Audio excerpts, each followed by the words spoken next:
I was sitting there thinking as I was looking at what we're going to talk about today on the show and just kind of kicking around some things.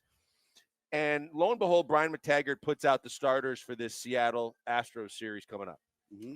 And I look at the starters, and the glaring weakness that I'm missing in my who do I want to see pitch against the Mariners is staring me right in the face right away. And there's no Hunter Brown in it. You know, they're going to start with Colton Gordon on Friday night, and then they're going to go to Lance McCullers on Saturday night, and then they're going to go to Fromber on Sunday afternoon.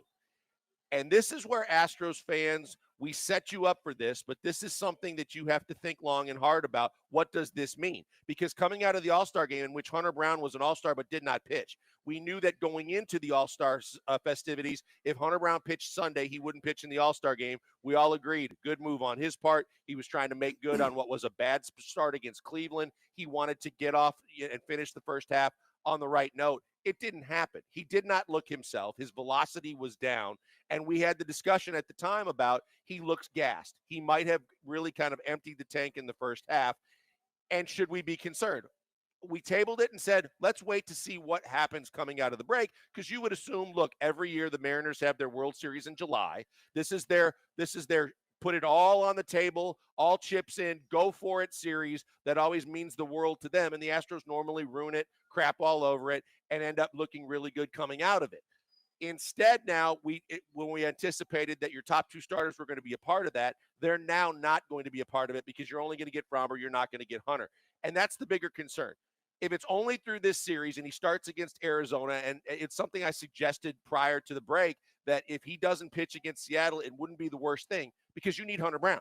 Because let's make no mistake about it. Let's be as clear as we can possibly be. This team in the playoffs only goes as far as those two pitchers at the front of your rotation will take you. And if you only have one, it is going to be a predicament that is not going to probably sit well for all you Astros fans out there. I understand you're going to get offensive help, but the pitching is so important, and we know that come playoff time, you got to have Hunter Brown right at the right time. That's why when this came out, I was like, okay, let's see how long he's out for, because even if it's a couple series, if he misses a turn or two, if it means that he's going to be better off in the second half, more rested, he can kind of recharge the batteries and be ready for you come playoff time. It's something that you not only need to consider, it's something you have to do no matter how many injuries you've already had. Yeah. I could see the concern, right? Like it's like, all right, why are they arresting him or why?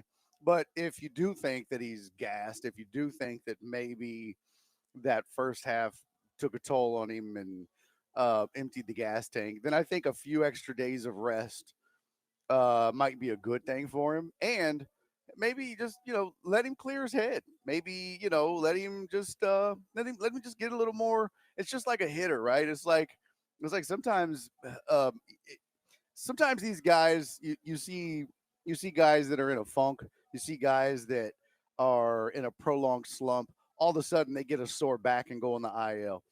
Their back is fine.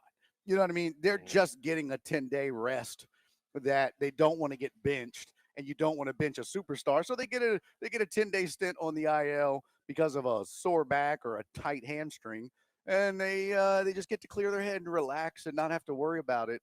And maybe that's what this is. You got the extended break because of the All-Star game, and so this buys them some time. The good thing is, even if it's a 3-game series, right? Mm-hmm. I mean, if they win from or start, the worst you can do is lose one game to the Mariners. So it's really not that big of a deal. If you don't pitch Fromber and you get swept, that is catastrophic. Now, if Fromber loses and you lose those other two, then now that's a big deal.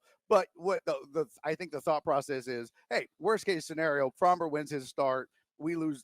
They gain one game on us in the standings. Not that big of a deal overall. But my big concern is not even the series. My big concern is basically Hunter Brown is 50% of your world when it comes to starting pitching and what it means come postseason time. Mm-hmm. So that's why I think it's imperative that until he's right and he feels himself again, that you don't try and push him back out there. Like you just said, that you don't worry about if you drop 2 of 3 to the Mariners in July when there's so much of the season yet to be played. Because with the Diesel and with Fromber, you know how these theories go, where you can bring starters back early. You really only need 3 starters, 3.5 starters in the playoffs. You get those two guys and any one of your choice, whoever looks the best, getting ready for the postseason. You got a hell of a chance to go deep into the playoffs, no matter what your offense does or doesn't do. I don't want to say it, but I think the bigger concern would be the I word.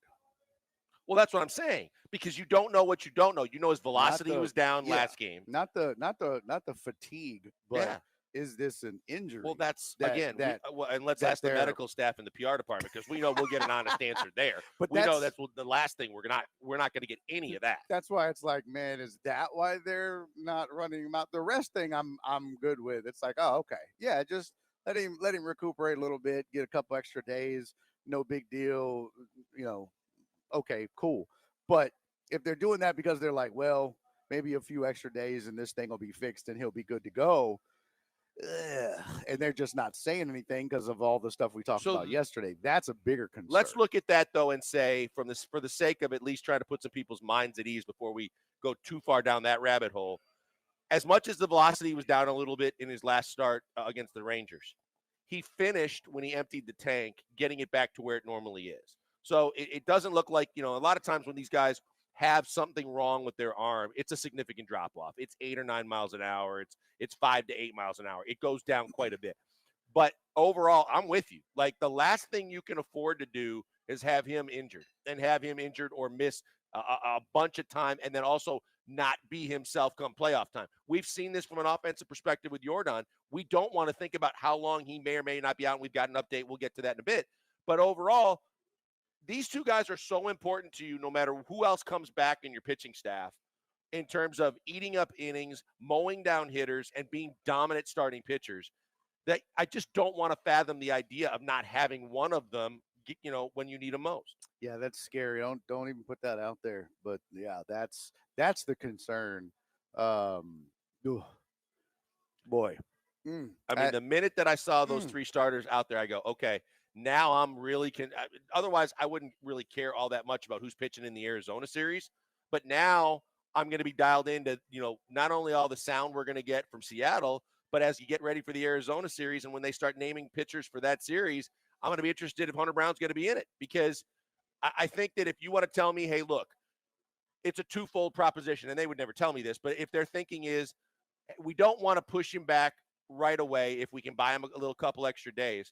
And also, he's had 2 bad starts in a row. The last thing we want to do is put him out there against Seattle and have it not go his way, and now have him lose some confidence and start playing some games with himself mentally about where am I at and where's my game, as opposed to bring him back against Arizona, who's less than, bring him back against a team he should be dominant again, and his stuff should translate. The problem is if he gets shelled against. That's even worse, right? Then you're like, oh, wow. Yeah, that's even worse. Yeah, I mean, look, three bad games does not a season make. I think the big thing is, if it's mechanics, if it's mental, you can fix those things. But if it's fatigue, if it's what do they call it? If it's dead arm, oh man, if it's an injury, those are things that you just have to have time.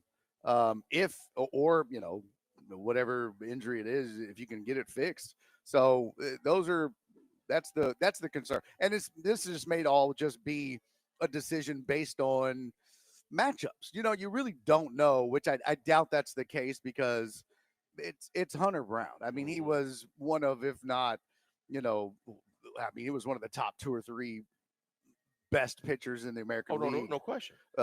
This first half. So it's not like you don't run him out there if you have a chance against the team that's chasing you in the standings in your division. So there's something to it. We just don't know what. And we don't know what extent, but it is something to keep an eye on. Tell us. Well, I mean, Dana's been that guy that would come out and tell you too much, but it just I don't think they're going. They might pull out the D word for you. What? And let you know that there's some discomfort. Oh boy, you do that. But if they do that, just hang it up. You might as well amputate the arm. Yeah, now there's a whole. If you hear that, hang it up, Stros fans. Season's over. Good night. That's a wrap. That's a wrap. Yep. Now the diesel just became not even unleaded. He's just regular, and that's going to be. If you hear Hunter Brown has discomfort, just kiss that season goodbye. Thoughts and prayers to his family. Yes. Start T's and P's. Start getting your affairs in order. I can tell you who else will have discomfort. That'll be this guy right here, because I'm not going to be too pleased if he's got discomfort. So hopefully we hope for the best and we see how it plays out. But that was definitely information worth sharing and talking about as it came out from Brian McTaggart and others this morning. It's something that we definitely should have some concern with. Yeah, and you're right. They don't even list the first two starters for Arizona. They don't have them listed. So don't even know who that's going to be yet, which you would think they would, but nope.